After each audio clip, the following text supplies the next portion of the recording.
Chauncey, real quick, any update on Donovan?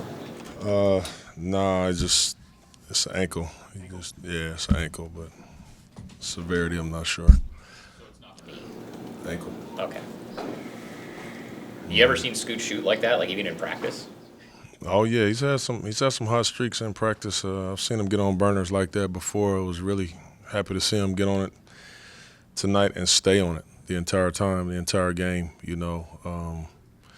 It's crazy. He had one of his best practices of the year just yesterday, and it was really good to see him have that carryover out there in the game. And shoot, he was willing it in for us. But it wasn't just his shot making. I just thought, his playmaking was pretty high level too, in the game. It was good to see him get going like that. You talked last game about having candid conversations with Scoot through his ups and downs. Yeah. What's the conversation like between you two after this game?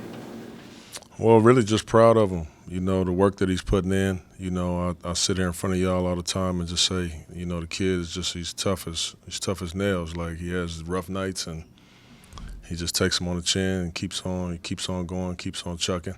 His spirit is always up, and then you have a night like tonight, where everybody in the gym is just so happy for him, because we see how all the work that he puts in. So we'll definitely talk about it. In these moments, I'm just asking you, what felt different, and as basketball players, obviously you have those nights where it just feels like everything you put up is going to go in, and you want to just try to stay in that moment as long as possible. But it was all of that aside. It was just so happy to see him, ball out like that.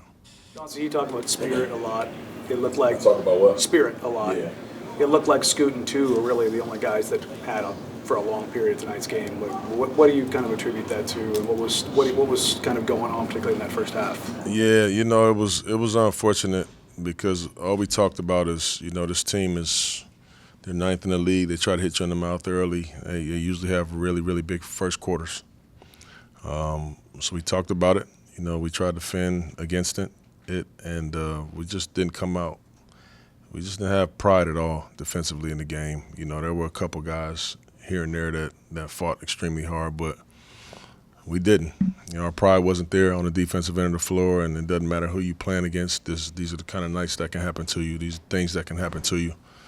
And that team is very dangerous. Obviously, they get up and down, play hard. Jordy's done a really good job with that young group, and they embarrassed us tonight. Chauncey, more than 100 points of the game are coming from three-pointers, and do you think it's a must right now for players to get high score and the team to be the W side to drop all those three-pointers? Do I think what? I'm sorry. Do you think it's a must right now for players to shoot more threes to get high score and the team to, win the game to jet all those threes? Yeah, I think today's game, you if you're gonna be competitive, you got to be able to make threes. You got to be able to make threes. You got to be able to shoot the ball. Both of us pretty much shot the ball pretty good tonight. We made 17 threes. They made 19. So both teams shot it pretty well from three tonight. And I just kept telling our group, the first team that plays a little bit of defense is going to win the game. And they did, and we didn't. Is this a night where maybe you missed Denny's energy to maybe pick people up or get in people's ear? Yeah, you definitely do. You definitely miss Denny's energy in a game like this. He usually is one that brings that fire and that fight, in the game. I thought Scoot did a good job of trying to do that tonight. It wasn't just his scoring and playmaking, but his fire in the game. I thought it was good, but we needed more. We needed more. I thought Donovan did the same. He brought some of that intensity to us that we needed as well. We just didn't have enough people pulling the rope in the same direction today.